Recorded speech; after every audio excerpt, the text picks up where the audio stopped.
ఈ రోజు తెలంగాణ రాష్ట్ర అసెంబ్లీలో అయితే తీవ్ర గందరగోళం నెలకొంది. ఎందుకంటే బీఆర్ఎస్ కి సంబంధించిన ఎమ్మెల్యే జగదీష్ రెడ్డి స్పీకర్ గడ్డం ప్రసాద్ ను నువ్వు అని సంబోధించారు. అంతేకాదు ఈ సభ మీ ఒక్కళ్ళదే కాదు అధ్యక్ష, ఇది అందరిది, అందరికీ హక్కులుంది, నేనేదైతే మాట్లాడుతున్నానో అది కరెక్ట్ అంటూ కూడా జగదీష్ రెడ్డి ఫైర్ అయ్యారు.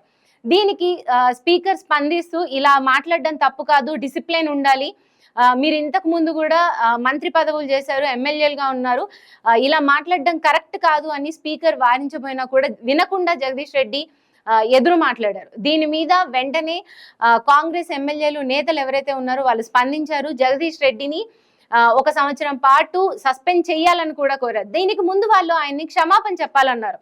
ఎందుకంటే దళితులు స్పీకర్ స్థానంలో దళితులు ఉన్నప్పుడు ఆయన్ని నువ్వు అని ఎలా అంటావు? స్పీకర్ అంటే అధ్యక్ష హోదాలో ఉన్నట్టు ఆ మొత్తం సభకి ఆయన్ని నువ్వు అని ఎలా అంటావు అని కూడా వీరు ప్రశ్నించారు. క్షమాపణ చెప్పాలని డిమాండ్ చేసినా కూడా ఏమి జగదీష్ రెడ్డి ఏమి స్పందించకపోవడం, అండ్ నేను ఎందుకు చెప్పాలి, నేను చెప్పను అని కరాఖండిగా చెప్పడంతో కాంగ్రెస్ నాయకులైతే అసలు ఊరుకోలేదు. మంత్రి సీతక్క మాట్లాడుతూ స్పీకర్ స్థానంలో ఉన్నది దళితులు కాబట్టే నువ్వు అంటారా, కనీసం మర్యాద లేదా అంటూ కూడా ఫైర్ అయ్యారు. ఐటీ మంత్రి శ్రీధర్ బాబు కూడా ఫైర్ అయ్యారు. ఎంతసేపు కాంగ్రెస్ అండ్ బీఆర్ఎస్ వాదోపవాదాలుగా నినాదాలు చేసుకున్నారు.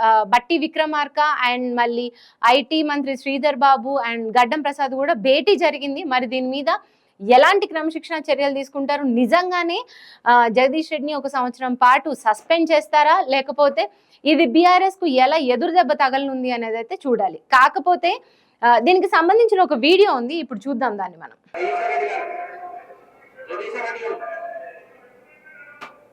రెడ్డి గారు అసహనానికి గురి కాకండి.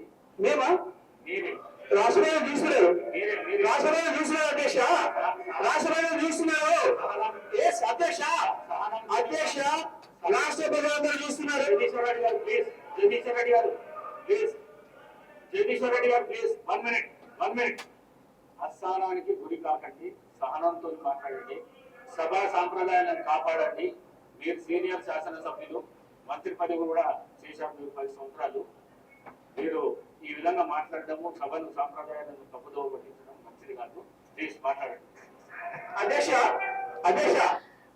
స్పీకర్ గడ్డం ప్రసాద్ ఎవరు, ఆయన ఇంత మెల్లగా ఎంతో ఓపిగ్గా చెప్పినప్పటికీ కూడా జగదీష్ రెడ్డి సమాధానం చూడండి.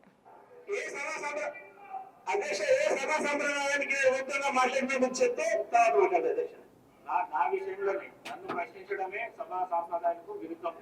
అసలే కాదు అధ్యక్ష, అసలే కాదు అధ్యక్ష, అధ్యక్ష అధ్యక్ష అధ్యక్ష ఈ సభ మా అందరిది, ఈ సభ మా అందరికి సమాన హక్కులు ఉన్నాయి. మా అందరి తరఫున మీరు పెద్ద భాష మాత్రమే వచ్చినారు తప్ప ఈ సభ మీ సొంతంగా కాదు. ఈ విషయం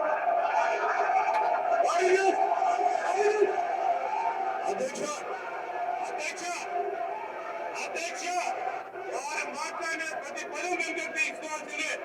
ఈ రోజు చేరి దూషించిన సందర్భంలో ఎవరైతే అసెంబ్లీకి అధ్యక్ష పదవిలో ఉన్నారో వాళ్ళు అక్కడ కూర్చొని కింద ఎవరైతే ఎమ్మెల్యేలు కానీ ఎవరైతే నాయకులు కానీ మాట్లాడుతూ ఉంటారో వాళ్ళని కంట్రోల్ చేయడం కానీ, వాళ్ళకు ఒక డిసిప్లిన్ వేలో వాళ్ళకి ఎవరి టైంని వాళ్ళ అరేంజ్మెంట్స్ని వాళ్ళకి చేయడం కానీ చేస్తూ ఉంటారు. అలాంటి గౌరవ అధ్యక్ష పదవిలో ఉన్నప్పుడు అందరూ ఏ పార్టీకి సంబంధించిన నాయకులైనా కూడా కంపల్సరీ ఇవ్వాలి రెస్పెక్ట్ అనేది. కానీ ఇక్కడ ఏదైతే జగదీష్ రెడ్డి మాట్లాడారో దానికే ఇదంతా వ్యతిరేకత నెలకొంది.